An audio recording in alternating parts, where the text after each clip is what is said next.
We turn now to Socrates.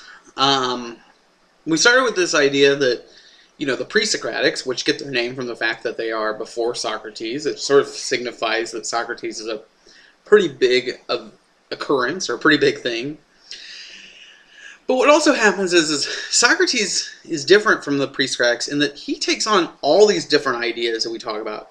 Philosophy, justice, ethics, politics, whatever, epistemology, metaphysics, he talks about all of it. He led a philosopher named Alfred White Northhead to say all philosophy is but a footnote to Socrates.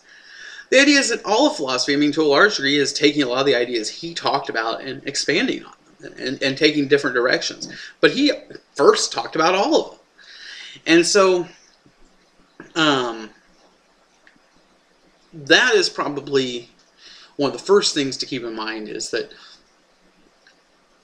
Socrates, all philosophy is but a footnote to Socrates, that, that Socrates was very influential. Now, just to give you a little bit about Socrates, Socrates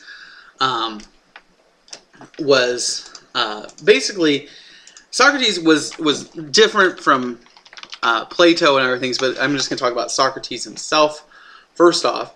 But Socrates was born in Athens. He was born into probably what was in 399 BCE, in what was probably a fairly, I'm sorry, he died in 399. He was born in 479. He lived to be 80. He was born into what was probably a fairly working class family.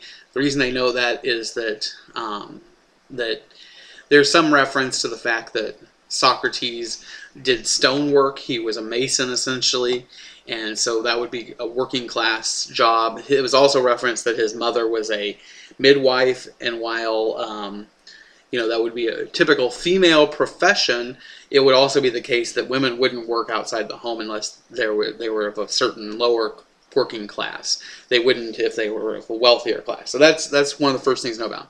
He grew up.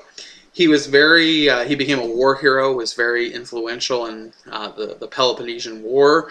That he was very. He was considered a war hero. Was very well respected, and he came back to Athens, and he basically spent his entire life doing what they call philosophy. Now, in Greek society, there was a city-state. There was a state, and it was a democracy, and there were a lot of people who had to spend a lot of time running the city. And so they would sit around discussing what needed to be done. And then there were workers and poor people, and there were slaves, and there were a lot of layers. But the upper class, the wealthy, would sit around talking and discussing ideas and running the government. And it was largely, that's what they did all day. And they had servants and stuff who would work, and slaves who would work. And their business was running the city, or running the state.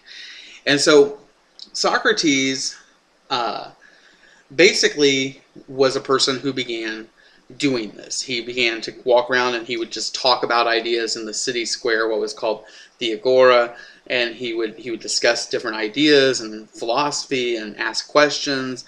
And so he was sort of known for that. He was not a wealthy man, but that's what he did. Now, the way people made money back then was they would make it via, the way he made money was that he had people, you need people who know rhetoric, you need people who know how to argue, know how to discuss in order to get their points across.